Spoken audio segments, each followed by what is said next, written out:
Hai guys, welcome back to Borak Kepo, di mana podcast yang paling kepo sekali. Jadi seperti biasa sebelum kita start, kalau korang nak tengok episod-episod lepas, korang pergi saja ke YouTube channel kami, type saja Borak Kepo dan anda boleh layan episod-episod lepas. Ataupun anda ingin mendengarkan kami semasa makan, memandu ataupun mungkin tengah mandi, kami tak pernah menghukum anda ataupun menjudge anda. Boleh pergi saja ke Spotify ataupun Apple Podcast, type saja Borak Kepo dan anda boleh layan episod-episod yang lepas. Satu nafas Satu nafas Rauf. This time tetamu kita sangat istimewa Rauf. Untuk orang kata untuk menjemput beliau datang ke podcast ni ambil masa 1 tahun bro. 1 tahun. Aku dah dengar benda ni 1 tahun kan. 1 tahun susah sebab dia ni memang sibuk. Rare. Dan kau nak tahu kenapa sangat aku nak jumpa dia ni sebab dia pernah pergi ke Tasik Dayang Bunting 4 waktu malam tau. Itu satu hal. Pergi malam-malam. Satu hal lagi terjun Sorang-sorang dekat Tasik Dayang Bunting tu malam-malam. Satu hal lagi, dia pergi naik itik tu sorang-sorang, pergi ke tengah, terjun. Satu hal. Yang paling tak boleh belah lagi satu hal, siap buat backflip. Macam tak ada apa. Macam tak ada apa. Kalau ikutkan Tasik Dayang Bunting tu ramailah tahu lah kan. Macam-macam lah kisah dia. Ada buaya putih lah. Tasik tu makan orang lah. Tapi dia selamba buat backflip. Macam parit depan rumah. Macam parit depan rumah. Aku rasa dia mungkin perasaan takut tu tak ada dalam hidup tu dah tak ada kot dalam kamus hidup dia. So lepas aku tengok video tu, aku cakap dengan Andy, tolong Andy. Aku tolong nak sangat. Tolong lah. Ini barang-barang rare ni lah kan. So Alhamdulillah lepas tahun hari ni kita dapat. So mari kita kenalkan tetamu kita. Kita ada Solo Ambush dah. Yes. Ya, Assalamualaikum dan salam sejahtera kepada semua. Terima kasih kerana sudi untuk menjemput saya datang ke podcast Kepo ini. Alhamdulillah. Ataupun lebih mesra kalau orang dalam live panggil Chip.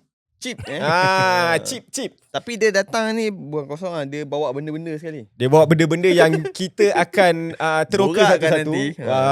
Borak satu-satu sebab abang sendiri pun banyak experience, banyak tempat dia pergi. Dia bukan setakat Malaysia. Bukan setakat kat Malaysia bro. Europe pun dia pergi. KKN yang desa penari yang Ulo tu pun dia pergi juga. So kita akan pergi satu-satu. Tasik Dayang Bunting tu pun aku nak kena pergi juga. Aku akan tanya juga kat situ. Tapi untuk first time bang nak tanya untuk pertamanya, kenapa pilih konten ni bang? Tak ada konten lain kan? Kenapa abang berminat dengan konten-konten yang paranormal ni bang? Okey, terima kasih atas jemputan sekali lagi dan maaf lambat tadi. Okey, kenapa saya memilih konten ini? Sebenarnya saya tak memilih, tetapi ramai yang meminta untuk saya membuat penyiasatan. Saya tidak memanggil diri saya paranormal, tetapi saya memanggil diri saya sebagai perungkai misteri yang ada pada setiap tempat. Tak kira lah misteri itu yang bersangkut paut dengan entiti ataupun peperangan ataupun berlakunya sesuatu kemalangan yang di luar dugaan. Dan dahulunya saya seorang pendaki gunung. Okey, seorang pendaki gunung. Pertama kali saya naik satu bukit tu yang ada satu rumah banglo merah. Dan pertama kalinya saya buat live dan ramai yang minta, alah kalau setakat naik bukit biasa jumpa banglo merah tak seram. Apa kata kalau pergi Highland Tower? Lagi seram. So saya sahut sabaran dan pergi ke Highland Tower buat live. Dan masa itu view dia agak tinggi, 2,000 orang. Dan selepas saya pada saat itu saya kata ramai orang nak tahu misteri-misteri tempat ni, especially macam Highland Tower yang dahulunya satu bangunan yang paling seram di Malaysia. So bila saya pergi buat penjajakan, ambil video, ada bukti sebenarnya ianya tak adalah seram seperti yang diharapkan. Tak adalah, orang duk hype-hype je bang. Orang ada hype-hype lah. Lepas tu saya kata, okey, ramai yang ada demand, yang kata ada permintaan. Apa kata lepas ni korang beritahu dekat mana pula aku nak pergi. So saya teruskan secara part time mula-mula dan permintaan terus banyak dan beberapa lokasi yang diorang minta sampailah sekarang dah 6 tahun dah. 6 tahun. So maksudnya abang start after PKP lah. Sebelum PKP lagi saya dah start. Masa tu saya masih ada kerja hakiki, seorang engineering manager. Dan selepas saya di Vietnam, saya balik Malaysia, ada demand, saya buat Solo Ambush sampailah sekarang. Full time. Oh, dah tinggal lah. Dah tinggal kerja kiki tu. Oh, dengan mencari hantu. Dengan Mencari hantu untuk mencari rezeki. Ya. Kan lain tu. Lain macam lah. Lain macam terbalik bang. Tapi itulah kalau tengok daripada konten-konten abang sendiri, macam ramai sebenarnya orang buat paranormal. Tapi apa yang tertarik, aku yang tertarik untuk aku kan. Sebab solo ambush ni dia macam bukannya kau datang kau akan nampak hantu tu. Kalau ada dia keluar lah. Ada setengah sekarang content creator yang buat paranormal ni kadang-kadang dia plan. Dia stage kan semua benda dia tu. stage, ada orang dekat belakang lagi. Kalau macam abang sendiri pergi buat, contohlah abang pergi first dekat Island Tower, abang buat itu pertama kali kan. Adakah abang pergi seorang-seorang ke atau ada orang dah standby kat luar, ada team ke? Okay, untuk Highland Tower first pertama kali saya pergi ke Highland Tower ni sememangnya tak ada team dan saya pergi bersorangan. Cuma persediaan saya nak ke sana, preparation, apa yang saya perlu buat, barang-barang yang perlu saya bawa, risk assessment yang perlu buat, macam saya nak naik gunung. In case anything happen, apa yang saya nak kena buat, barang apa yang saya nak kena sedia, sekiranya kalau jadi sesuatu seperti perkara yang melibatkan jenayah, apa yang saya nak kena buat, saya ada preparation macam tu. Dah pergi ke sana, live, dan keluar, macam tu saya. Masa tu tak tahu lagi, tak ada lagi tempat tahap-tahap penyiasatan macam ni. Masa tu sekadar nak tengok sahaja. So sememangnya berseorang. Seorang Dan saya akan kaji dia punya sejarah.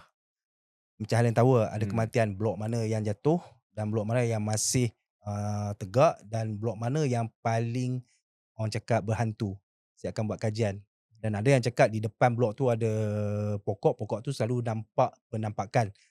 Dan penyiasatan saya ke sana yang dikatakan nampak penampakan tu di pokok besar tu sebenarnya tak ada penampakan pun. Tapi ada monyet besar. Dia yang duduk kat situ. yang duduk yang suka hinggut-hinggut pokok tu. So mungkin sebab monyet tu orang takut. Masa tu sensitivity saya pada pendengaran atau bunyi-bunyi yang macam suara tak sensitif lagi. Tapi sebenarnya ada. Ada.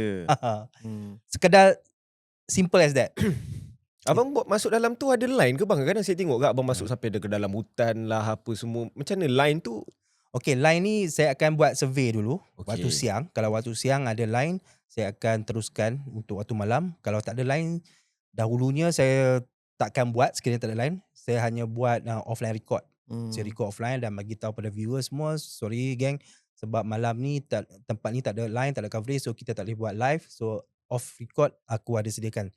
Tapi sejak 2 tahun yang lepas, saya dah ada satellite line. Saya pakai Starlink. Kalau tak ada line, saya akan set up. Kat mana-mana je ada line kat mana-mana ada line. Okay bang, first abang pergi ke Island Tower tu. Dari segi kajian dan bacaan abang kan. Sebab ada juga yang saya baca katanya waktu Island Tower tu jatuh, roboh. Katanya ada juga mayat-mayat yang tak boleh dikeluarkan. Yang terpaksa dibiarkan saja dalam tu. Adakah benda tu betul ataupun sebenarnya tidak? Kalau dari ikut ikut kajian abang lah. kajian dan saya ada bertanya beberapa kontraktor, itu adalah kisah benar. Okay, itu adalah kisah benar dan saya ada buat kunjungan ke Highland Tower kali kedua. Adalah bunyi suara halus yang tak dapat saya pastikan datang daripada mana. Adakah ianya daripada kenderaan yang lalu lalang. Suara halus seperti perempuan pun ada. Tapi saya tak confirm sebab saya tak dapat nak verify. Penampakan adalah sekali nampak macam muka beruk pun ada tengah tengok saya kan. Dia tengok apa benda ni beruk kot. Tapi dia berbulu-bulu ke? Nampak di tiang dia tengok macam tu. Nampak mata kan. Saya bersangka positif je macam tu. Asal nampak mata beruk kot orang ke. Tapi saya tak ada buat kajian yang lebih mendalam. Lepas itu ada detik 12 malam minta saya buat live di sana. Online recording dengan masa tu host dia ajak saya untuk syuting.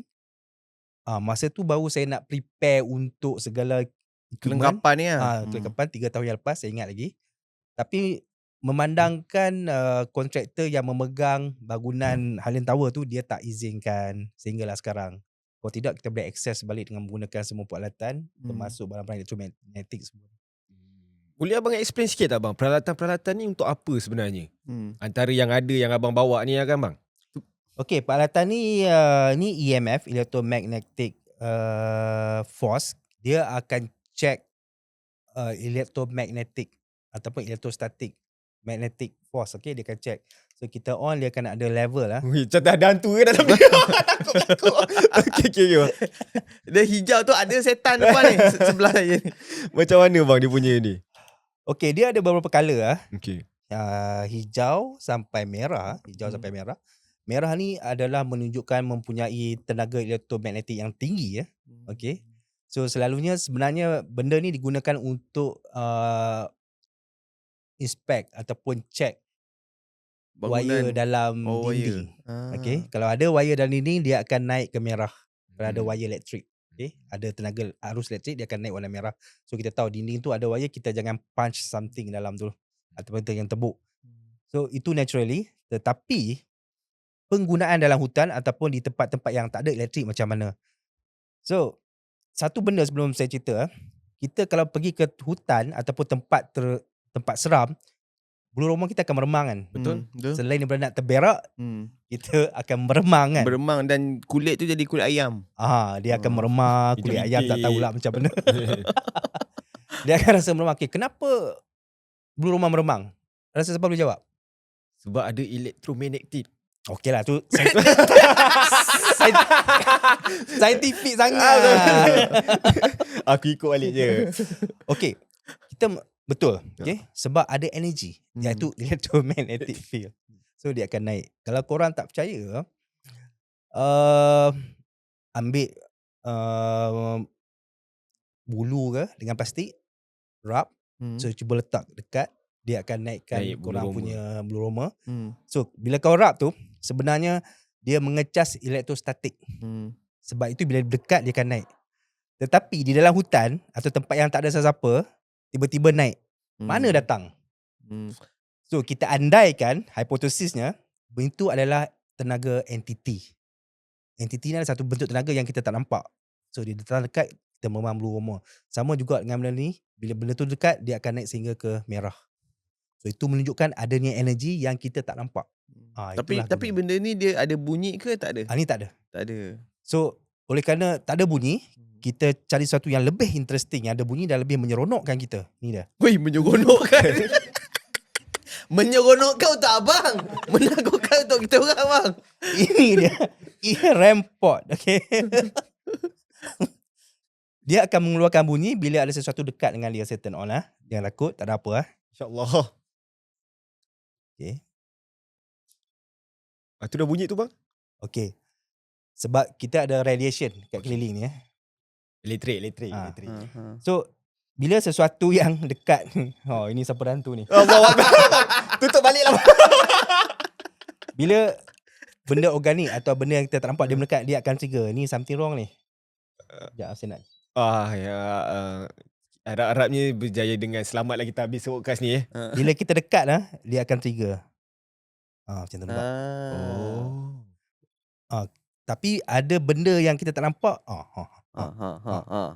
About that lah. Okay. Tukar bateri kot ni. So dia akan ada bunyi. Kalau ada benda dekat, dia akan trigger. So selalunya saya guna benda ni semasa saya letakkan anak patung, nak tengok adakah feedback seperti pergerakan ke. Mostly saya tunggu untuk pergerakan. Dan kita ada juga beberapa insiden patung ni jatuh, patung ni kepala macam tu bergerak lah. Bergerak. Tak selalu jadi, susah nak jadi tapi terjadilah. Pernah terjadi. Waktu pun yang terjadi tu kat mana bang? Ada di rumah Pusaka Siku Biru di Highland Tower, saya tak pernah. Dan kebanyakannya tempat yang saya pergi adalah rumah abandoned lah. Di hutan susah. Kalau macam anak patung ni rumah-rumah je. Macam kalau kat rumah-rumah tu, apa function anak patung ni untuk abang? Okey, anak patung ni saya panggil sebagai umpan. Kadang-kadang dia tak suka kita kan. Bagi kita wangi, bersih, dia tak suka kan. Tak tahulah benda ni secara naturally dia suka benda-benda yang tak berapa bersih, tak berapa yang kotor lah sikit. So saya gunakan anak patung ni sebagai umpan dan saya ada pasang lilin. Okay, lilin. Kalau sekali orang tengok, orang cakap, oh ini kurafat, ini syirik. Ini buat ritual ni? Buat ritual. Actually no. Itu adalah satu persediaan untuk kita melihat feedback, respon. So lilin-lilin ni selalunya jenis api yang kita andaikan energi ni dapat menyerap tenaga dia. Tenaga lilin ataupun api. Dan api ini adalah satu sejenis yang boleh mengeringkan moisture yang akan memberi kemudahan kepada entiti untuk hadir dan do something. Munculkan diri Macam atau apa lah. kalau badan kita meremang, Mm-mm. mudah bila badan kita kering. Okay. Kalau lembab, susah. Lilin tu salah satu elemen yang kita guna untuk keringkan suasana. So nampak macam ritual lah. Padahal bukan. Bukan. Ada sebab lah Ada kenapa sebab. kan. So kalau letak bersama ini, kita nak tengok ada feedback ke tak. Macam tadi ada bunyi kleng-kleng kan. Ya. Itulah. Barang-barang ni semua kena import daripada luar untuk beli ke abang, ataupun memang kat sini dah ada bang sebenarnya barang-barang ni? Ini saya kena import. Ini dulu saya import, sekarang dekat kedai tempatan pun dah ada dah. Macam ini laser ni sekadar pointer saja. Untuk tunjuk lah. Untuk tunjuk. Dan satu lagi saya gunakan di kawasan gunung sebab saya percaya di gunung ni ada lapisan dimensi-dimensi yang wujud yang tak dapat kita check dengan mata. So kita guna laser. Nak tahu tak macam mana guna laser? Jangan. Dan apa maksud dengan dimensi yang abang masukkan tadi tu? Ada kebunian ke apa ke? Dah macam cerita game kan. Okey. Bunian ni saya masih mengkaji lagi lah macam mana nak masuk alam dia apa semua, walaupun saya pernah sekali termasuk ke alam dia. Cuma saya cuba cari cara macam mana nak bagi faham pada orang lain. Okay. So saya percaya adanya satu layer ataupun gerbang di antara alam kita dengan alam bunian. Dan kita tak tahu mana satu gerbang dia dan mana satu kampung dia. So salah satu cara saya gunakan laser lah. Okay. Saya gunakan laser. Laser bersifat cahaya yang lurus dan tak membengkok. Pernah sekali saya guna laser ni di Gunung Jerai. Dan kawasan tu dikatakan tempat orang bunian. Ada kampung dia. Ada kampung lah, ada bank lah, apalah. Saya cuba guna sebab kawasan tu dikatakan kawasan bunian, saya cuba guna. Tak ada asap lah. Kalau tidak boleh nampak dia lurus. Bagi vape. Jangan kena ban nanti kita punya YouTube.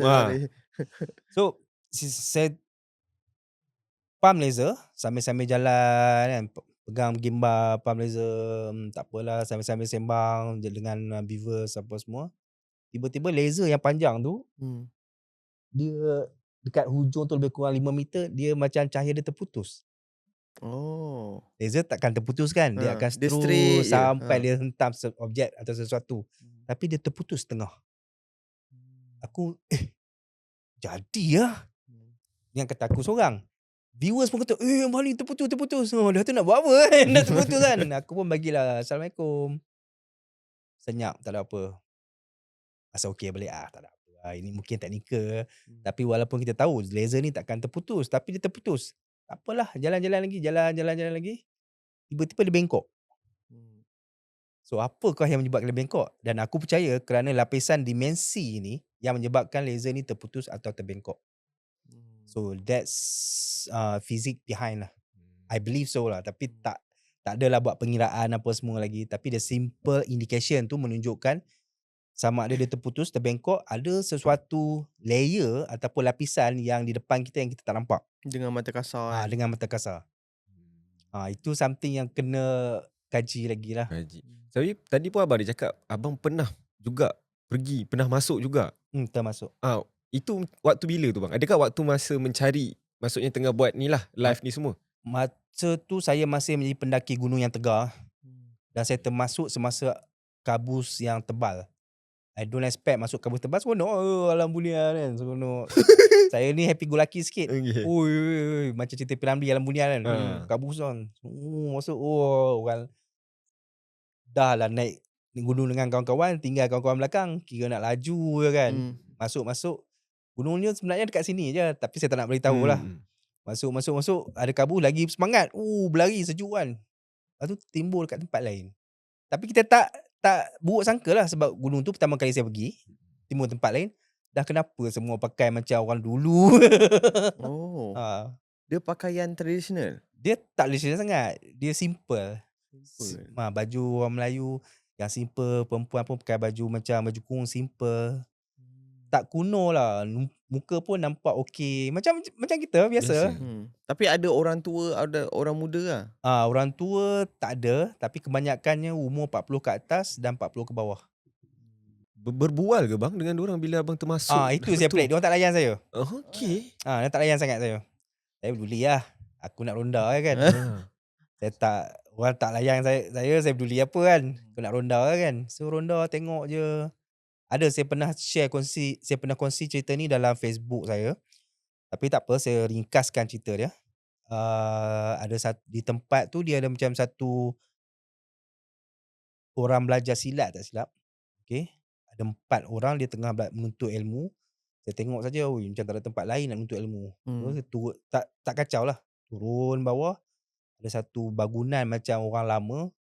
Bangunan lama tahun 70-an. Tapi saya tak heran bangunan tu sebab rumah tok saya pun lebih kurang macam tu. So, ada lagi orang naik rumah macam rumah kampung ni. Cuma ada satu benda yang saya sangat berkenan nak. Saya dengan muka tak malunya saya minta.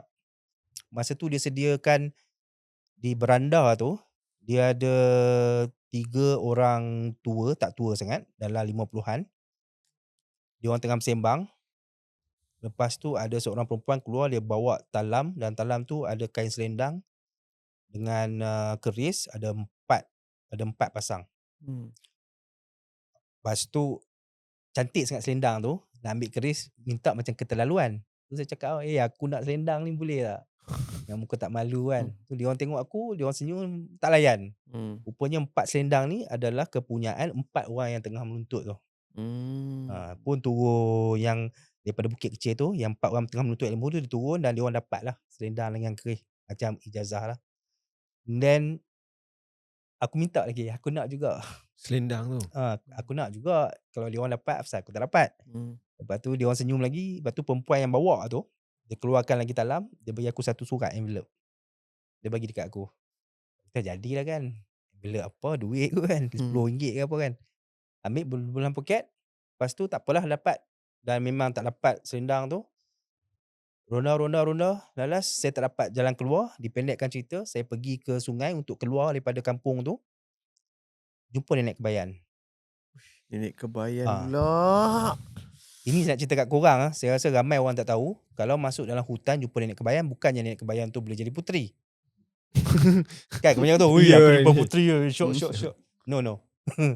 Yang nenek kebayan ni adalah penjaga sepadan. Antara 2 alam ni. Dia orang adalah penjaga sepadan. Baik di Sungai Hulu ataupun Sungai di Hilir. Dia orang penjaga sepadan dan dia tak benarkan saya keluar. Once dah masuk, saya tak benarkan kau keluar. Saya kata lah, tak boleh lah, aku nak balik Buat apa aku kat sini kan? Aku naik gunung. Masa aku tolak dia tolak aku balik, aku planting. Sakit jugalah. So bangun, aku bangun, minta maaf nek. Saya baca satu ayat, saya tolak dia balik, dia pula planting dan saya keluar. Keluar tengok tempat kabus balik. Macam cerita drama kan. Tapi itulah yang jadi pula saya. Kabus balik.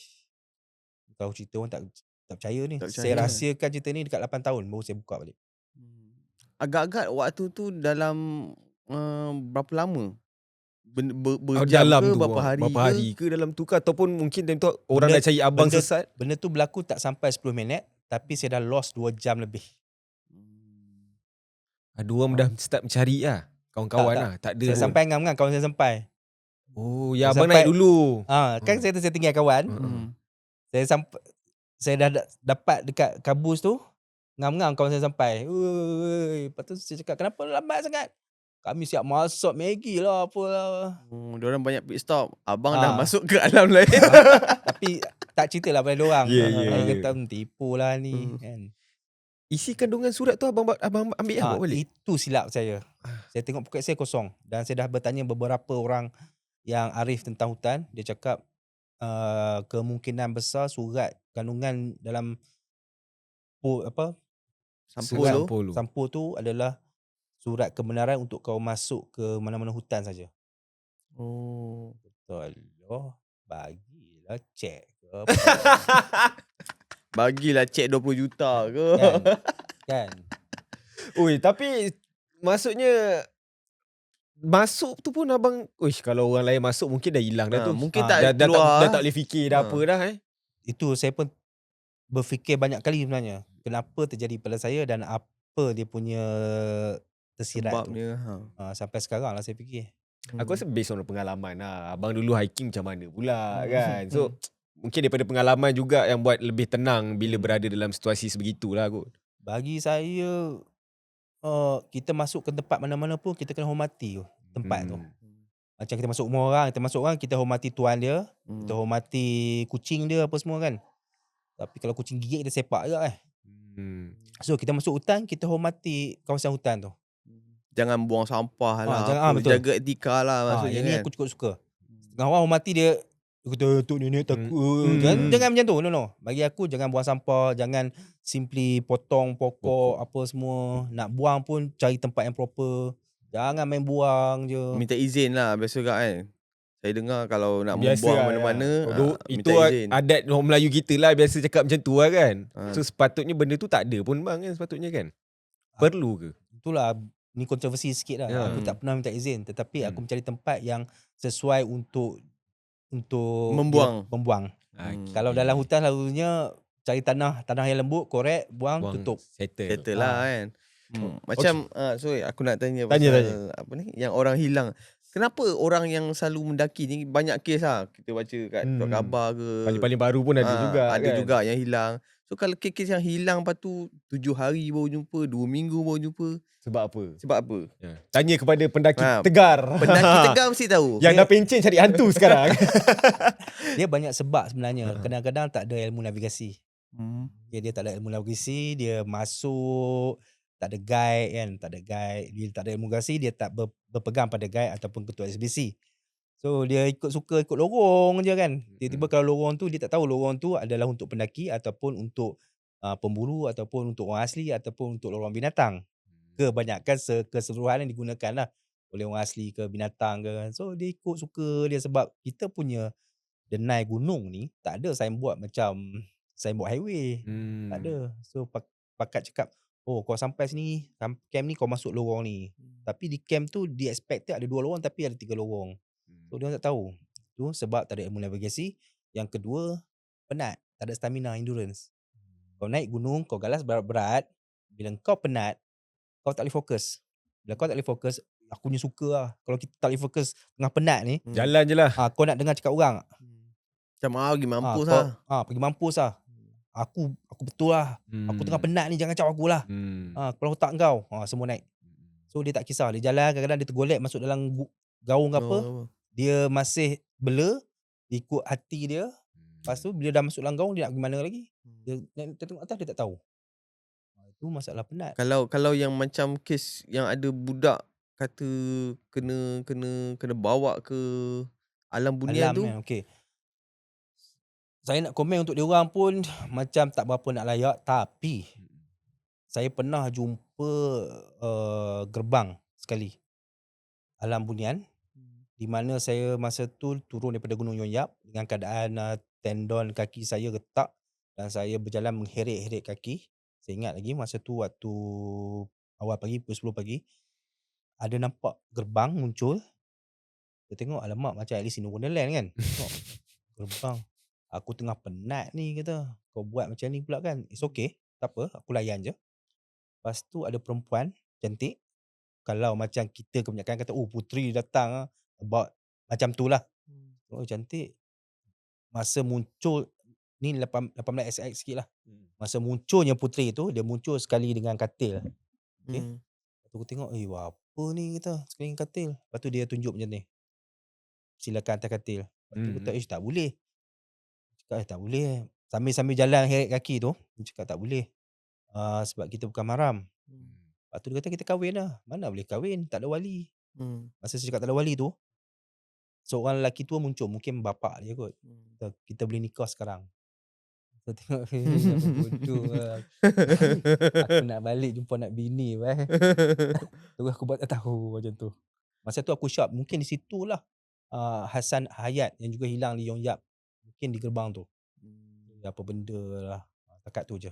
Tinggal terus. Saya tengok, betul ke kalau orang kata kalau kita dikahwinkan dengan orang bunian ni, kita dah kena tinggalkan dunia nyata ni? Kalau nak ikut pengalaman aku bersama dengan pengalaman orang yang pernah masuk bunian ni, selalunya dia orang tak bagi balik. Tak bagi balik sebab rahsia alam bunian tu dia orang kena pegang. Melainkan diizinkan. Susah. Susah biasanya. Saya dapat keluar tu pun saya tak tahulah. Ramai orang kata nasib tapi tak tahulah. Tak kosong bro, tak kosong. Tak tahu nak cakap. So ada yang hilang di Bukit Broga. Kadang-kadang saya teringin nak bersembang dengan dia. Apa yang masa kau hilang tu apa terjadi? Sekarang tu yang kau perasan tak? Yang hilang dan jumpa balik bila cakap kena sembunyi dek bunian atau benda apa, dia orang tak cerita benda yang sejelasnya. Perasan tak? Betul, dia bagi tahu surface. Semua Tak ada macam detail, andaian je. Saya tak suka tu. Saya nak tahu apa yang terjadi sebenarnya. Adakah kau pengsan tapi roh kau yang pergi? Ataupun kau benar-benar masuk secara fizikal? Kalau kau benar-benar secara fizikal, ceritalah kat aku. So at least apa yang aku alami dalam tu, aku boleh buat cross check. Ya, betul ke tak Kebanyakannya komen dia aku no komen, melainkan aku dapat bersemuka dengan diorang. Mana tahu boleh ajak seorang yang pernah budak yang pernah masuk alam bunian, buat satu podcast lagi kita Itu menarik tu. kita borak Itu menarik tu. tak, sebab saya cuba jumpa diorang tak nak. Diorang tak nak ke depan, diorang tak nak bagi tahu apa yang diorang Apa, alami. jumpa saya, kita share. Aku pernah masuk, engkau pernah masuk, kita share. So benda macam ni sebenarnya kalau ikut peraturan alam sana, diorang tak bagi share tau. Duli apa aku? Garang. Betul lah, pergi mampus lah. Ya, betul. Kalau kau nak buat, aku datang lah buat. Ada keturunan bunian kat sini. Tak ada. Yang baru masuk tu bukan bunian. Tak, betul. Aku sampai geram tau. Sebab aku background aku fizik tau. Bila aku buat kajian, aku nak result. Kena verify. Nak jawapan tu. Nak jawapan. So jawapan tu akan memberi banyak pengertian dari segi kefahaman dan ilmu. Betul. Oi, dah macam cakap ustaz. Tapi betul lah tu. So macam tu. Saya nak masyarakat kita lebih terbuka dan lebih mengetahui. Tak nak asyik-asyik nenek kebayan, asyik bunian bahaya, pantang. Bagi saya dah sampai masa untuk kita tahu lebih mendalam dan mengerti dan lebih kepada ilmu. Okey bang, saya rasa berdosa juga kalau saya tak tanya pada awal-awal tadi. Sebab kita dah cakap abang pernah pergi Tasik Daya Bunting. Saya nak tahu pengalaman abang dekat Tasik Daya Bunting tu bang. Saya rasa tak pernah kot orang pergi malam-malam, melainkan solo ambush saja. Yang pergi mandi siap buat backflip. Yes. Dan orang yang duduk situ pun balik bang lepas pukul 5. Dia seorang je yang pergi seorang. Guide ke apa tak ada. Ya, dan jauh sebenarnya kan. Daripada bawah tu nak naik sampai ke atas, turun lagi. Saya nak tahu macam mana abang boleh dapat itik tu. Takkanlah owner itik tu bagi. Itik tu memang ada kat situ. Itik tu memang ada kat situ. Cuba abang cerita sikit bang pengalaman macam mana dan macam mana proses dia. Okey, saya diminta oleh penduduk Langkawi untuk menjejaki Pulau Dayang Bunting yang dikatakan tempat pulau dan tasik Dayang Bunting adalah tempat yang paling keras dan paling keramat untuk penduduk Langkawi. Mula-mula tak convince sangat lah, tak yakin sangat lah apa korang ni, aku pergi tak ada apa lah apa. Lepas tu beberapa orang-orang lama pun mencadangkan pada saya, termasuk penghulu, orang yang ada kaitan dengan Masuri, kita pergi solo, pergi tengok ada apa. So dan ada juga yang cabar saya, dah berani sangat pergilah Tasik Dayang Bunting kan. So, okay fine. Cita-cita tu saya tanam dekat setahun sampai saya teringin untuk terjun dalam Tasik Dayang Bunting tu. Dia keluar bunga niat tu saya teringin, alamak baik aku terjun, best apa kan. Orang takut sangat dengan Tasik Dayang Bunting ni. So nak terjun dalam Tasik Dayang Bunting ni menjadi satu niat yang murni bagi saya lah. Okay. Dan saya plan sewa boat, saya minta boatman untuk drop saya pukul 10 malam, di mana saya akan berada di Tasik Dayang Bunting sehingga jam 2 atau 3 pagi, terpulang pada live saya lah. Dan selain saya buat kajian tentang Tasik Dayang Bunting, ianya memang seram dan mempunyai legenda buaya putih. Okay, legenda buaya putih. Setakat tu saja. So misi saya untuk pergi ke Tasik Dayang Bunting dan tengok dan panggil buaya putih. Itu saya punya misi. Panggil. Dan saya diberi beberapa bacaan ayat Quran. Sebelum saya panggil, saya kena baca. Saya pun okay, tak apa. So 10 malam pergi ke sana, dan itulah pertama kali dalam hidup saya pergi Pulau Dayang Bunting. Abang pun daripada Kedah juga kan? Tapi saya tak pernah pergi tak pernah pergi. Okay. Tengok Mana tasik ni? Tak ada pun, aku tengok jetty je. Lepas tu tanya boatman, tasik dekat mana? Abang ni masuk naik straight je, straight je. Okay. Bang, boatman tinggal abang ke dia balik ke atau dia tunggu kat depan tu? Tak, dia balik, dia tak balik, dia pergi ke tengah mancing ke apa dulu. So basically memang abang seorang je lah kat memang situ. seorang. Boat semua okay. Dan itulah pertama kali saya guna torchlight, saya tengok, ada kursi, ada itu, ada ni. Tapi masa saya sampai di jetty, memang rasa meremang. Tengok, ada ni kata. Tak apalah, dah sampai kan. So dipendekkan cerita, saya buat live, saya pergi ke sana dan sampai di kawasan kerusi tu. Dan saya nampak monyet ada di atas, tapi bukan di bawah. Tetapi yang pelik tu, kursi-kursi tu dia bunyi bising, bergerak tau.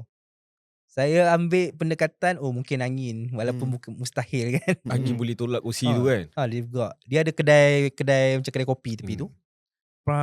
Dia tolak-tolak. Tapi bila saya suluh ke depan, tolaklah kejap, tak mau pula kan. Bila suluh dia tak dia tak mau berhenti pula. So saya anggapkan saya tak kacau benda tu, saya tak sebut dalam live. Biarlah, kalau melainkan suluh dia bergerak. Okay, tak apa. Masuk di kawasan sebelum sampai Tasik Dayang Bunting tu, meremam rumah kuat. Kita ni something ni. Dalam saya tengah cakap, tiba-tiba saya diam. Saya fokus. Saya tak baca komen. 2 kali saya suluh di pagar. Masa tu lah ada pocong lompat. Dan masa video tu ada dalam YouTube. Dia lompat 2 kali, dia tengok saya, dia patah balik. Takut lah tu. Soleh embus datang lagi. Dia patah balik. Mula saya tengok, takkan kot. So saya ignore, tak ada apalah. Tapi kuatlah meremang tu. Apa benda?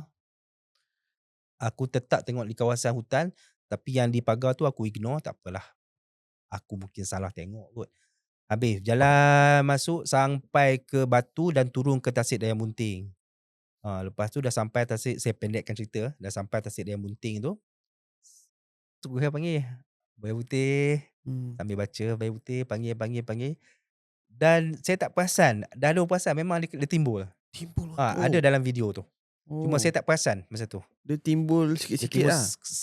Dia timbul lama juga, saya tak perasan. Saya just suluh je, rupanya dia timbul tepi je. Nampaklah putih bentuk ada, buaya tu. Nampaklah kepala dia macam buaya, dah buaya kan. Warna putih tu kan. Saya tak perasan. Tapi dah ada record dalam video. Dan masa tu kenapa saya nak backflip. Dah lah ada buaya, dia backflip pula tu. Satu dah menjadi saya punya keinginan. Tak tahulah keinginan. Saya pandang sebagai keinginan peribadi. Yang kedua sebab saya nak semua viewer saya jadi berani lah. Tak apalah bang.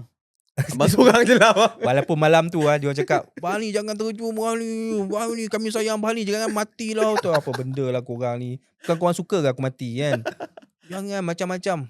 Masa tu tak ada TikTok lagi. So I decide I backflip dulu dekat tepi tu. Boom, sekali, 2. Lepas tu yang preparation yang naik boat tayar tu, manual punya tu, itik tu. Abang memang pergi tengah-tengah. Betul tengah. Memang betul tengah. Saya dah contact dia punya owner cakap dia izinkan. Naik kepeh kan. Sambil buat live, ada line kepeh gang, aku nak terjun semua tu. Jangan abang ni buat kerja gila, jangan. Diamlah korang. Kepeh bawa kamera sampai tengah.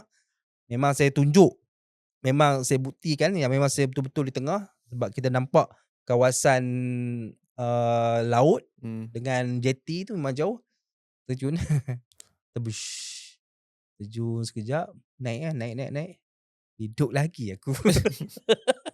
Tapi waktu di Tasik tu bang, kat situ tak ada apa-apa. Abang tak ada nampak apa-apa.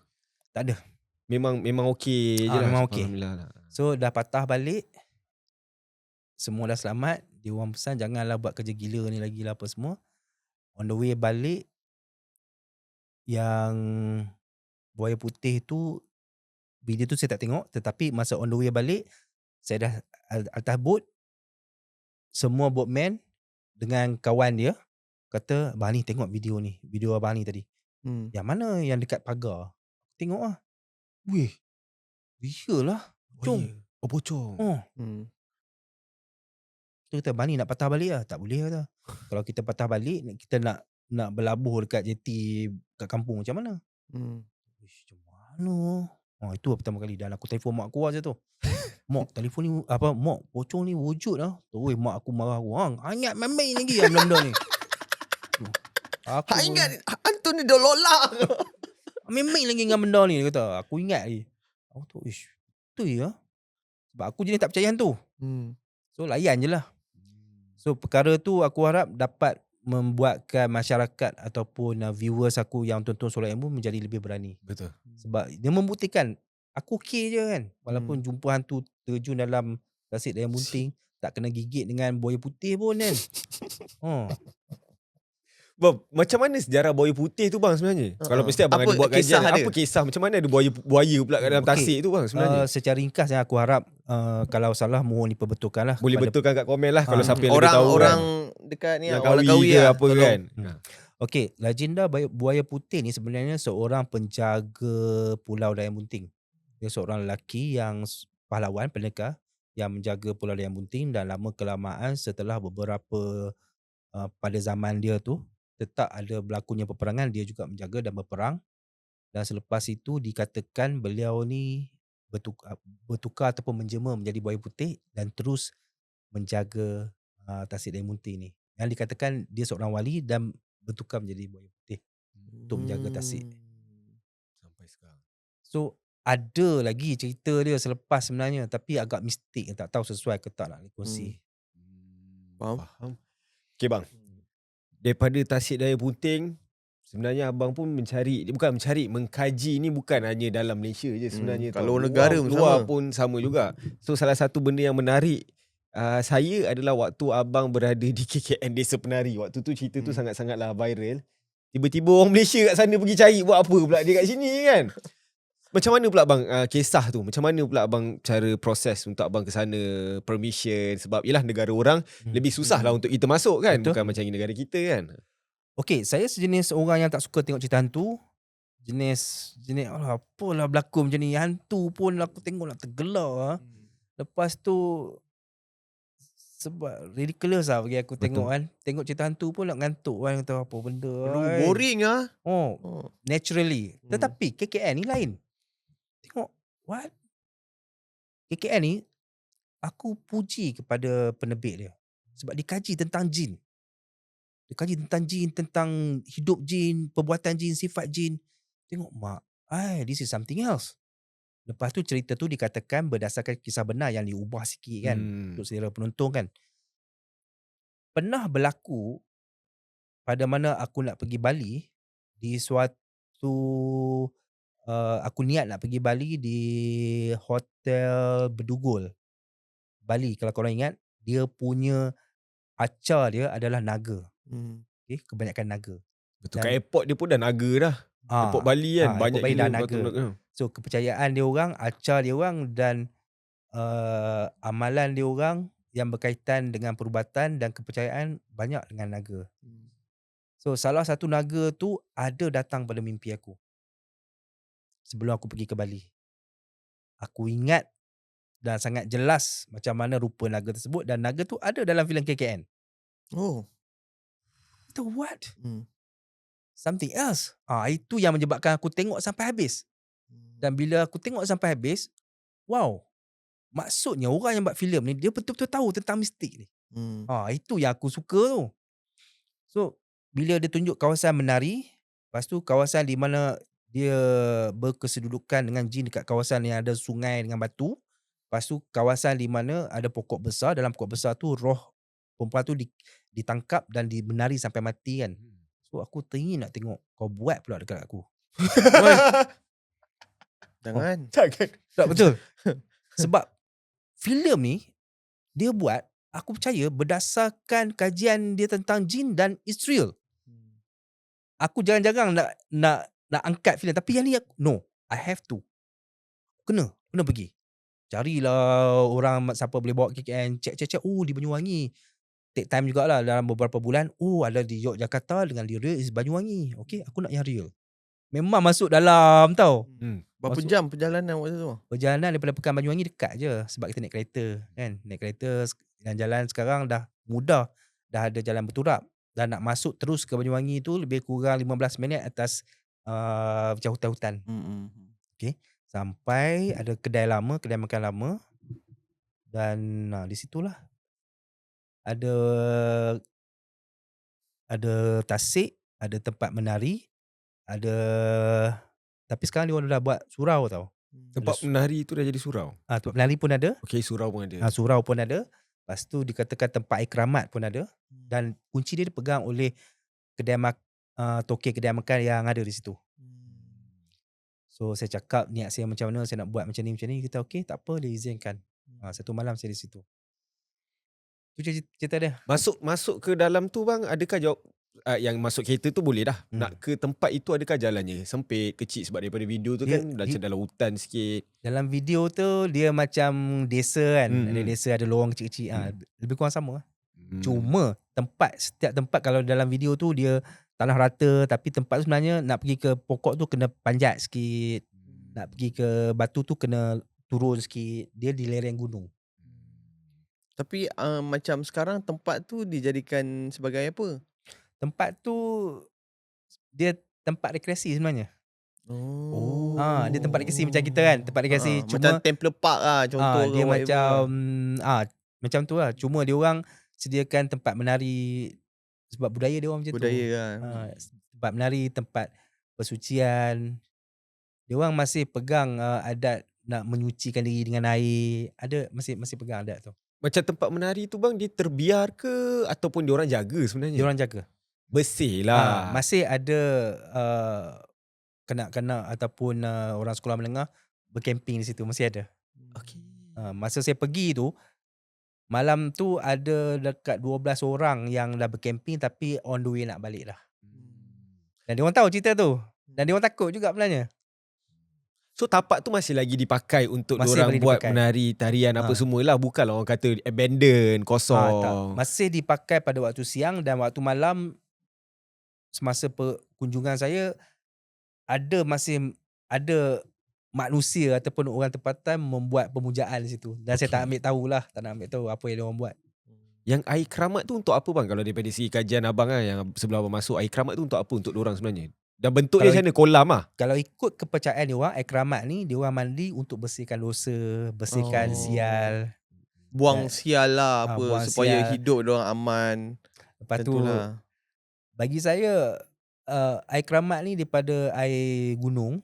Okay. So mempunyai pH lebih kurang hampir-hampir neutral. Kalau kita minum pun sihat juga. Maksudnya air mana-mana pun boleh juga jadi air keramat. So abang, sepanjang abang berada dalam KKN Desa Penari tu, apa perkara-perkara yang abang nampak? Mungkin ada benda mistik ke? Abang nampak ular ke kan? Sebab dalam tu pun dia menggambarkan jin ni daripada ular kan? Daripada ular. Okay.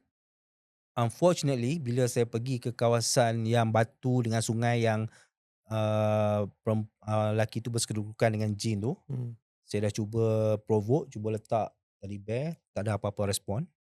Begitu juga dengan tempat menari. Begitu juga dengan tempat di pokok besar yang dikatakan roh tu suka capture. Saya dah cuba cabar ambil roh aku kan, letak teddy bear. Teddy bear dia ada respon. Dia tak atas dia pohon dia macam ni. Letak dapat pakin dia berdiri.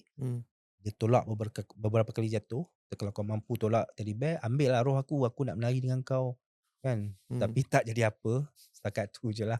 Lepas tu bila cerita dekat orang kedai makan tu, dia kata kau gila. Orang diorang pun tak buat macam abang bang. Dia tak cakap gila tu, dia tengok saya terbeliar kan. Dia kata gila. Lepas tu saya minta tolong dia. Sekiranya benar cerita tu, boleh tak abang do something? Saya duduk sebelah. Bagi saya pengsan pun tak apa. Lepas tu abang tu just tengok muka aku je. Gak mau sih. So kiranya sepanjang abang dekat sana, orang kata tak adalah ekstrim sampai kan nampak apa-apa ke. Dia bagi hint-hint macam tu lah ya. Saya cuba memberi sebab untuk memuaskan hati saya. Mungkin zaman KKM tu 20 tahun yang lalu. Dah lama. Maksudnya kekeramatan dia ataupun aura dia tu masih kuat kan. Tapi zaman moden ni dah kurang. Mungkin lah. Ada tak cerita-cerita yang abang bila berborak dengan orang lokal kat sana kan, ada tak benda-benda yang menarik yang diorang kongsikan? Dia orang honestly dia orang tengok tempat tu sebagai tempat pemujaan je.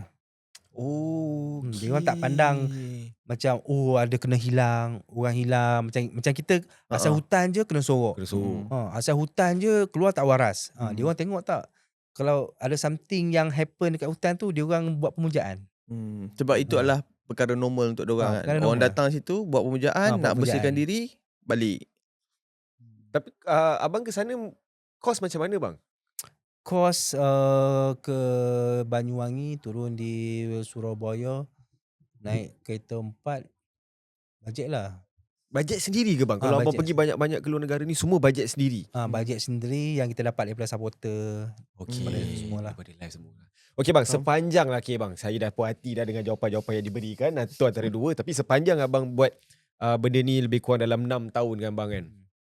Lama. Tempat yang abang rasa macam Aku tak betul datang lah. Ini benda ni apa benda aku pergi tempat ni yang pengalaman paling gila lah bang. Pengalaman pergi gila tu tak ada. Tak ada. Cuma saya letakkan gila dan ekstrim ni kepada penonton. Okey. Tetapi saya ada letak rating lah 7, 1, 9, 10. Ada saya letak 9, letak 8. So antara pengalaman mistik yang saya anggap ratingnya tinggi adalah di Mesir. Mesir? Masa tu saya pergi ke hospital lama yang berusia lebih 300 tahun. Hospital ni ada 4 tingkat dan hospital ni juga digunakan oleh masyarakat antarabangsa untuk buat filem seram di situ. Okey. So apa yang terjadi pada saya waktu malam saya di situ, saya dibaling batu tau. Ingatkan orang kan. Tapi bila saya tengok batu tu naik sendiri tau. Dia dibaling batu banyak masa live tu. Saya ingat orang. Apa orang ni dengki kat aku kan. Masa kena baling batu saya tengok batu tu naik sendiri. Masa naik sendiri tak sampai 10 minit kena baling batu banyak-banyak.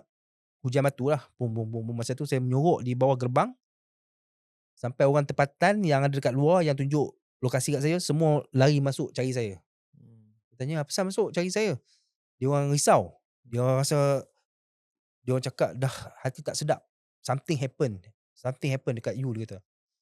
Dah tu aku baru nak rancak ni kata kau datang pula. Member kan. tengah syok kat dalam. Aku tengah buat konten ni Hanat. Korang ni potong stream. Orang kat luar dah risau, member tengah syok pula je. Dekat 40 orang datang.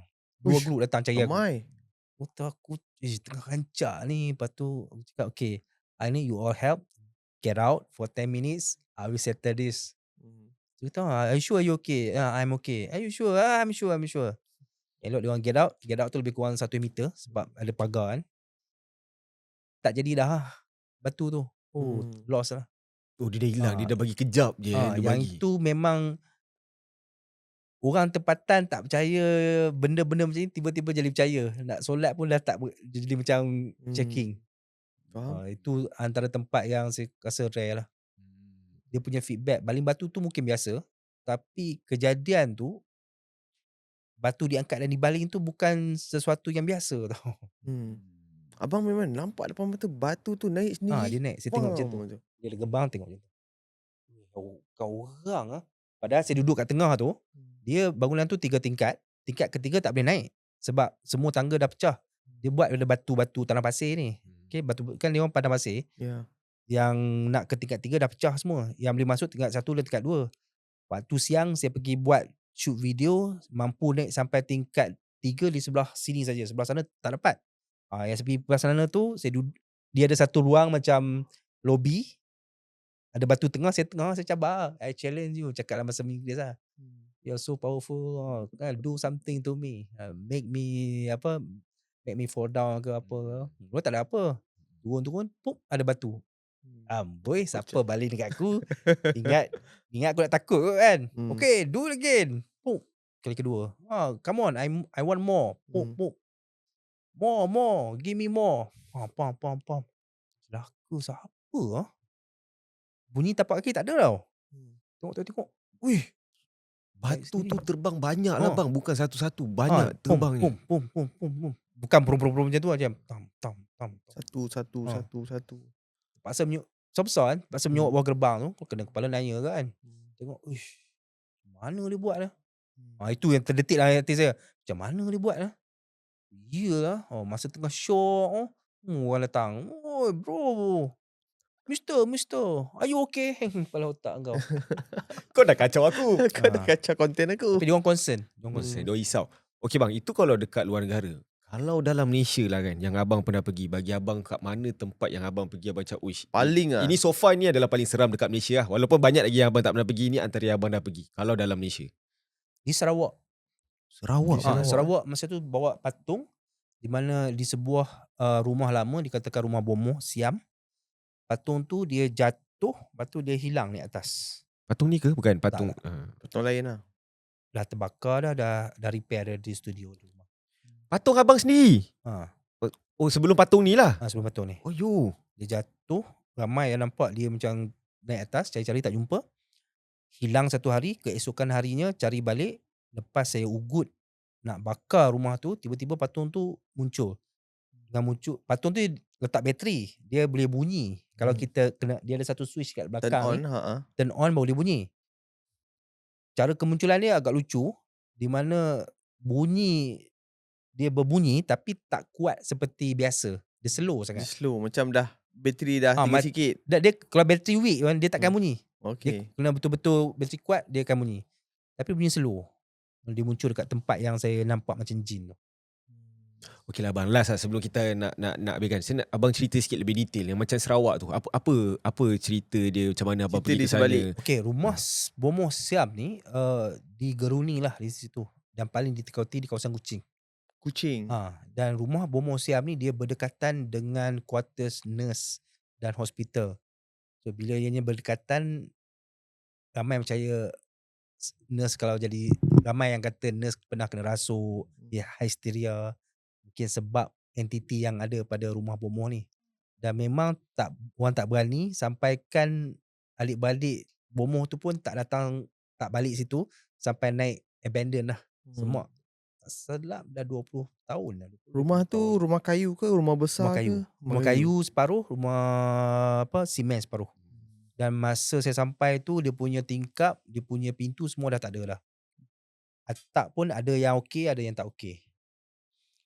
So masuk di rumah tu, energi pun dah kuat. Memang kuat. Waktu siang pun kuat, waktu malam pun kuat. Dan saya tak expect much lah. Kuat juga ni. Dan saya nampak kelibat macam entiti, macam susuk. Tapi tak nak berlebihan lah. Sebab nak dapatkan bukti tu susah. So saja umpan dengan ini, bila nampak dia jatuh, kita anggap okey lah. Tapi bila pergi tengok, dia tak ada. Mana pergi kan? Kepala otak lah. Aku jadi kerja pula nak cari kan. Lepas tu, rasa malam hari tu tak silap, saya baru sampai Kuching. Lepas tu, saya perlukan rehat. Kita cari esok lah. Okay. So keesokan harinya, datang pada masa yang sama. Tak tahu nak cari kat mana. Saya pasang, tahu tak bekas telur? Okay. Saya koyak sikit-sikit. Saya bakar bagi naik asap keliling. So that kalau entiti lalu, beranggapan dengan kita nampak dia lintas. Okay. At least asap tu pun dia bergerak kan? dia bergerak pattern yang lain. Lepas tu menjadi. Nampak dia bergerak di pattern dekat satu bangunan kecil yang belakang dia macam toilet tapi bukan toilet. Dia bergerak dekat ada macam semak. Bila aku amat tengok betul-betul, nampak macam kepala bentuk tiga segi macam tu. Macam alien pun ada kan. Atau aku tak cakap banyak lah. Aku cakap, kau pulangkan anak patung aku, dan sekiranya kau tak pulangkan anak patung aku bakar seluruh tempat ni. Itu betul-betul marah ni. Kali pertama, tak apa pun. Masa tu tak fikir macam mana dia nak pulangkan kan. Kali kedua, aku bakar betul-betul tempat ni kalau kau tak pulangkan. Tiba-tiba dengar suara patung. Meremam rumah tu. Jadi juga aku warning kan. Rupanya dia faham Melayu kan. Dia faham. Selama-lama ni macam tak faham ya, celaka kan. Lepas tu pergi tengok, ada lah. Ada patung tengok. Oh ni dia, terima kasih. Tapi anak patung tu masih elok lah. Masih elok lah, cuma basah lembab macam tu. Anak patung tu ada lagi dekat studio. Yang mana anak patung dah handicap, yang dah cacat, maksudnya dah terbakar, dah tak boleh function very well, saya simpan dekat studio sebagai galeri lah, bahan galeri. Tapi kan bang, mana abang dapat keberanian tu bang Kalau macam biasalah orang dulu, orang lama, orang tu pun dia cakap jangan cabar-cabar benda macam ni kan, kena kan makan tak habis lah, apalah itulah. Tapi mana abang dapat orang kata berani tu bila bakar tempat ni, kalau ni ambil lah roh aku nak menari apa semua kan. Setengah orang memang takut lah nak benda-benda macam ni, orang kata ada setengah cakap jangan dibuat main. Nak Tapi mencabar-cabar cabar-cabar. ni. Tapi dari abang sendiri, mana datang tu bang? Mana datang tu susah nak jawab. Cuma saya boleh beritahu, kita kan sebenarnya kiblat takut kita ni satu je kan. Patutnya lah kan. Pada Yang Maha Esa je kan. Tu kiblat kita, yang selainnya tak perlu takut. Takut macam mana datang pun. Dan aku cuba buktikan benda yang orang tak berani buktikan. Macam cabar kan, aku cabar apa semua, bukan nak tunjuk aku hebat, no. Bukan tunjuk aku terror, aku keras kepala, no. Bukan itu niat saya. Niat saya adalah nak tunjukkan kepada semua masyarakat yang kita sebenarnya lebih kuat daripada apa yang kita sangka.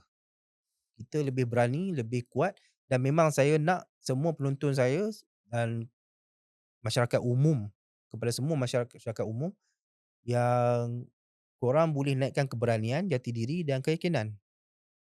Dan saya gunakan saluran ini untuk tunjuk tiada benda yang mustahil.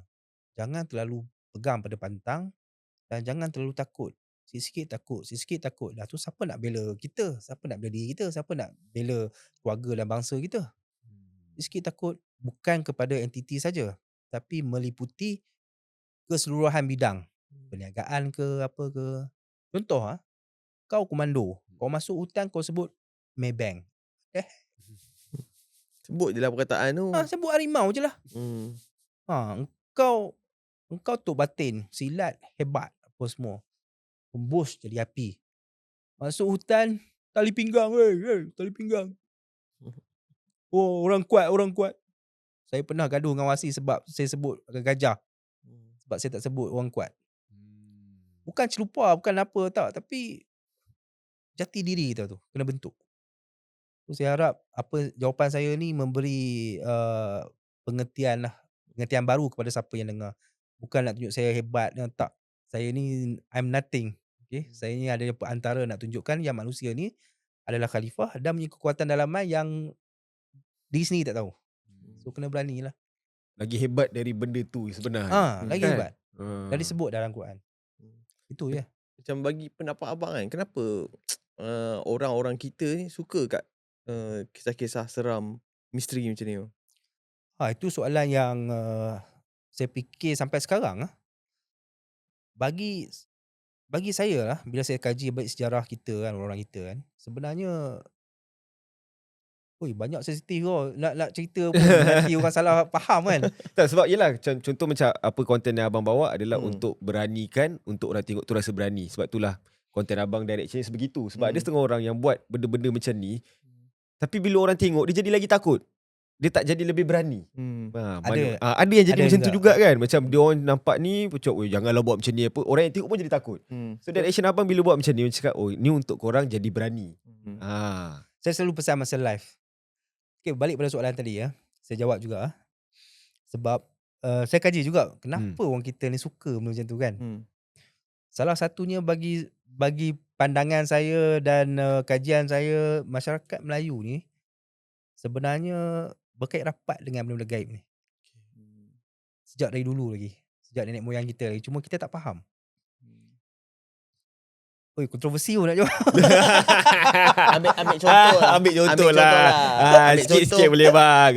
Ambil contoh. Tak, yang ni kita nak belajar daripada kajian abang sendiri. So kalau korang ada komen lain, korang komen lah kat bawah tu apa pendapat korang kan.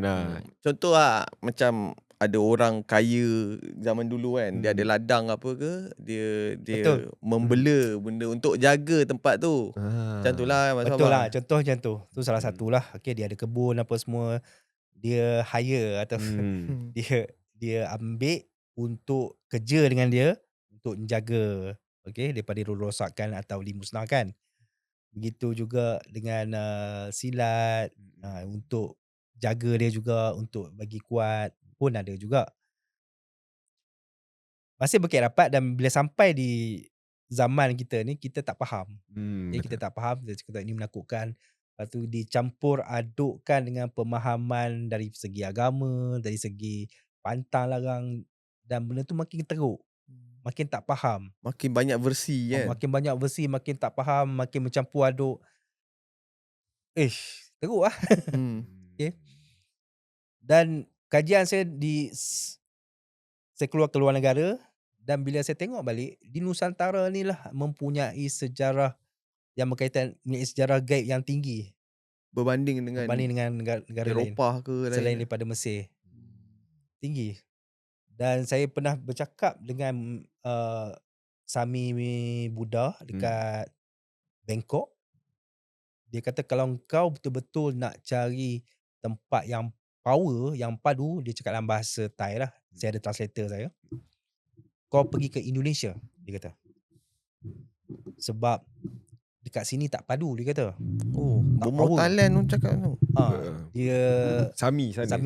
ketua Sami dekat Ketua Sami. Bangkok. Bangkok, okay. Masa tu aku pergi sebab nak uji kekuatan dalaman Sami dengan aku kan. So dah habis sesi tu, dia kata pergi ke Indonesia. Satu tempat tu apa nama tempat tu, masa dia tengah fikir-fikir tu, saya sebut Alas Purwo.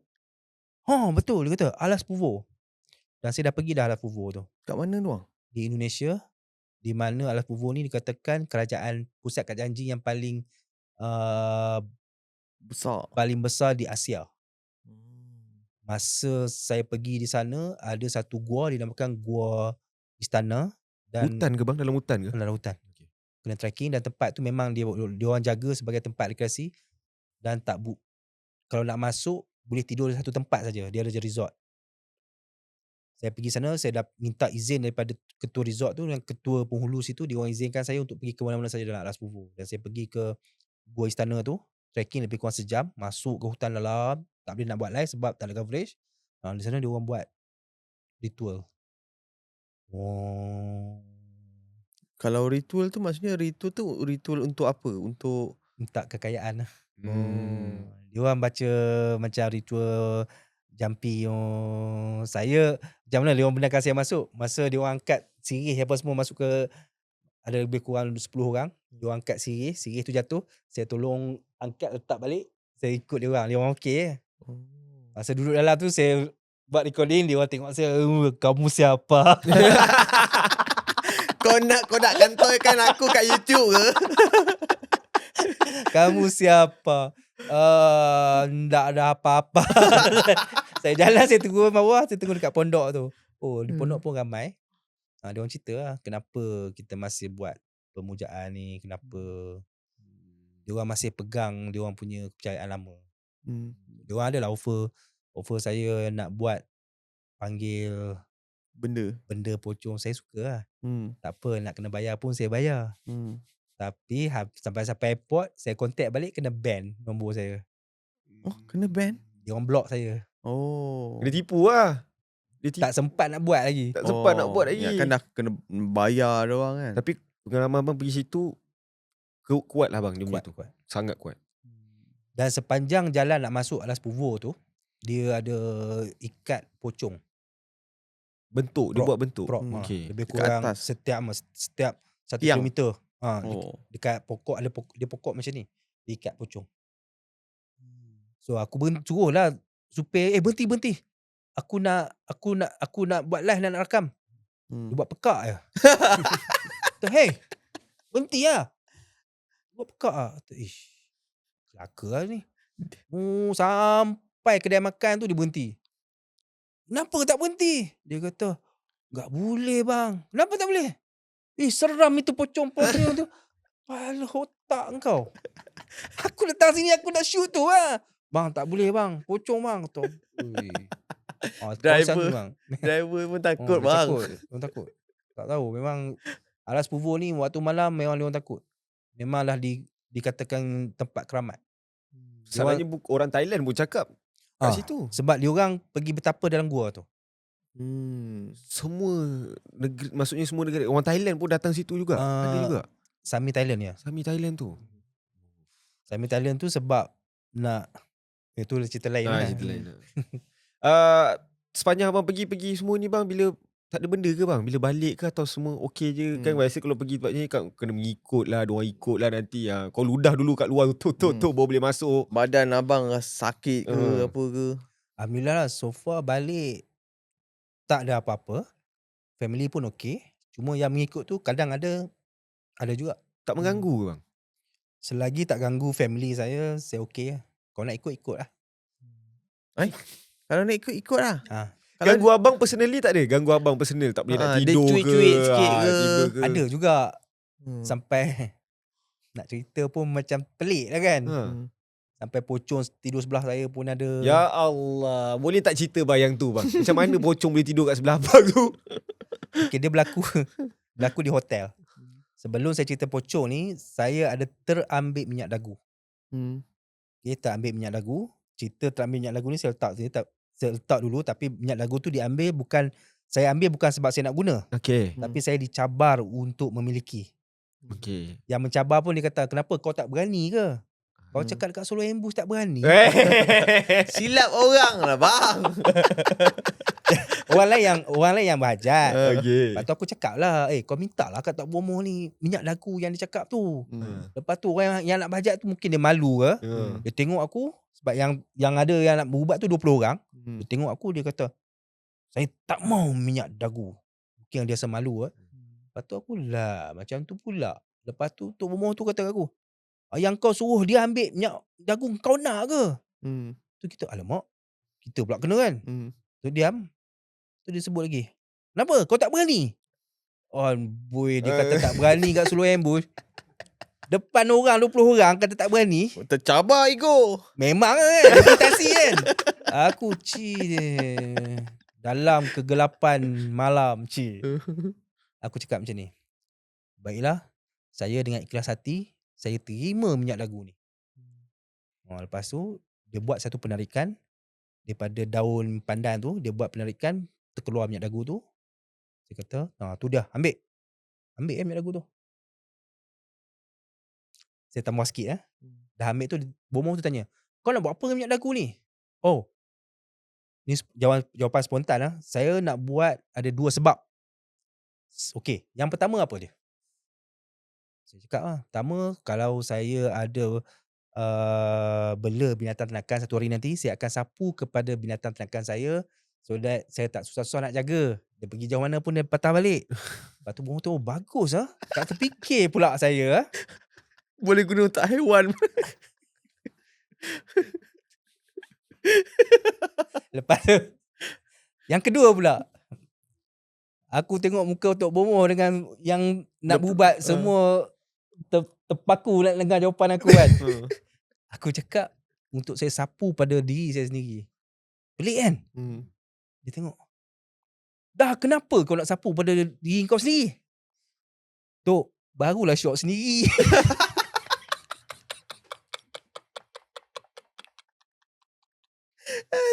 Ni jawapan betul ni. Aku kan buat cerita. Semua gelak tau. Daripada suasana seram semua gelak. Kau. Aku rasa Tok Bomoh tu muka dah lain dengan aku. Macam celaka bapak ni. Kau buat kelakar pula. Adik lah satu-satu So pendekkan cerita, habis aku tak bagi siapa pun pegang minyak tu. Yang perempuan pun nak pegang, no, nanti hang syok kat aku. So aku tak bagi siapa pun pegang. Ada yang kecek aku, sikit-sikit bahan ni. Nah, tadi korang tengok aku macam penjenayah, sekarang korang nak pula kan. So aku simpan dalam kereta aku sebelum aku balik rumah 3 hari kemudian. So malam pertama tu aku tidur dekat hotel. Sebab aku dah rasa lain. Aku bangun bilik hotel aku tu sebelah receptionist. Aku jaga sebab aku rasa bilik aku bergoyang. Bum bising. Apa hal ni, aku dah lah nak tidur. Tidur lewat 4 pagi kan. Bising. Aku buka mata, lampu dia nyala padam kan. Buka sebelah pocong sebelah aku. Dia baring kaku macam tu. Dia macam tu. Muka semua nampak clear ke bang? Hitam Muka je. Hitam. Ria pocong. Sempat cakap. Ya pocong. Aku Masa aku bangun tu dia dah hilang kan. Sebab apa aku bangun? Aku nak bagi tahu kat reception ni dalam bilik ada pocong. Yang reception ni tu, meja reception ni tu dia sebelah bilik aku je. So aku keluar pergi reception ni dia lari tau. Dah. Kau lari kenapa kan? Dia datang dengan security guard. Dia kata, "Bang, kami nampak pocong." Tak, aku nak bagi tahu kau. Aku pun nampak. Yang bunyi bising tadi tu pocong. So jangan panik. Everything is under control. Saya cakap. Tu dia muka lah lain. Dah aku nak tidur. Kau jangan tanya macam-macam. Aku nak tidur. Aku pun tidur. Dan tak ada gangguan dah sampai sekarang. Bila aku tanya balik kawan aku. Dia kata mungkin dia tertarik dengan minyak dagu tu. Tu dia cerita dia. Adalah pembawakan dia sekali. Yang the rest cerita lain. Ada yang nampak kelibat belakang. Saya berhenti kereta. Saya cakap, dah pergi balik. Jangan ikut aku. Kadang-kadang berhenti kedai makan dulu kan. Baru balik lah. Baru Baru settle balik lah. Ada benda kadang-kadang ni nak menumpang ni pun betul tak bang? Ada juga. Kalau di Desa Trunyan, kita cerita yang lain lah. Ada satu benda tu, saya pernah cerita lah dekat podcast mana tau. Balik rumah, waktu siang, saya mandi dalam bilik air. Dalam bilik utama kan. Mandi. Dengar bini saya kata apa tau. "Abang, bla bla bla bla." Tak dengar. Air kan. Tak dengar. "Abang, nanti lah. Nanti abang turun nanti. Bagi tahu." Lepas tu habis mandi turun. Tanya bini, tanya apa tadi? Tanya apa? "Tadi masa abang tengah mandi. Tak naik atas lah." Oh masa tu, benda lain ni. Ini benda ni, rumah saya ada kolam ikan. Dia selalu main ikan dia. Ikan puyuh. Ikan kap. Ikan Ikan puyuh buat apa? Maksudnya dia ikut abang sampai sekarang dia duduk je dekat kolam tu main ikan. Cuma satu benda, kalau ada rumah yang bela ikan ke apa kan, mesti dengar pelik-pelik malam-malam. Sebab benda ni suka main kawasan yang ada air. Air bertakung. Kolam ikan bertakung kan, walaupun pada cycle kan. Tapi still bertakung. Dia suka, tak tahu kenapa, memang macam tu. So malam tu kebetulan di sebelah rumah aku tu masih kosong dan ada anjing liar. Aku bagi anjing liar makan. Malam tu jam 2-3 pagi aku rasa dia gaduh dengan anjing. Bunyi anjing macam dia gigit macam-macam lah. Sampai bini kata, "Bang, ada apa kat luar tu?" Biar esok pagi kita tengok lah. Esok pagi tengok kawasan anjing liar tu, tak tahulah ke mana dah anjing tu. Semua dah hilang lah. Dah macam berlakunya pertengkaran, tak tahu macam mana. Anjing tu pun hilang, hantu tu pun hilang. Dua-dua hilang. Dekat tu je. Dalam hati, macam ni pun ada. Aduh. Aku rasa begitu pun dah banyak dapat cerita daripada abang. Terima kasih so much bang sebab sudi datang ke podcast kami bang. Sebenarnya saya sangat berbesar hati. Cita-cita saya dah tercapai untuk borak dengan abang finally.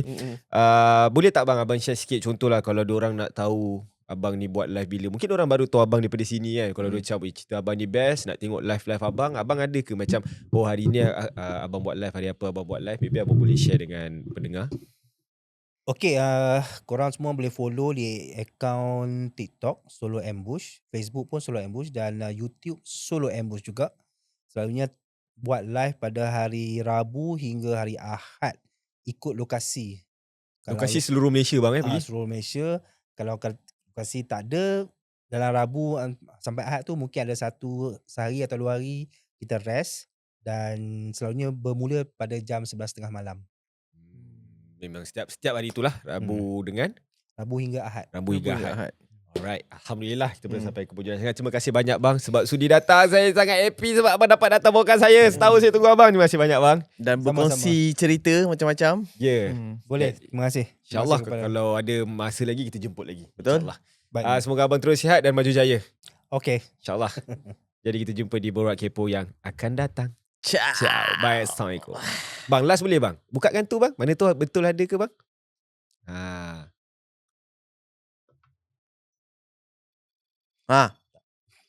Ni sebab ada radiation ni. Wire. Ada siapa-siapa membela ke? Tak, aku risau yang sebelah aku ni.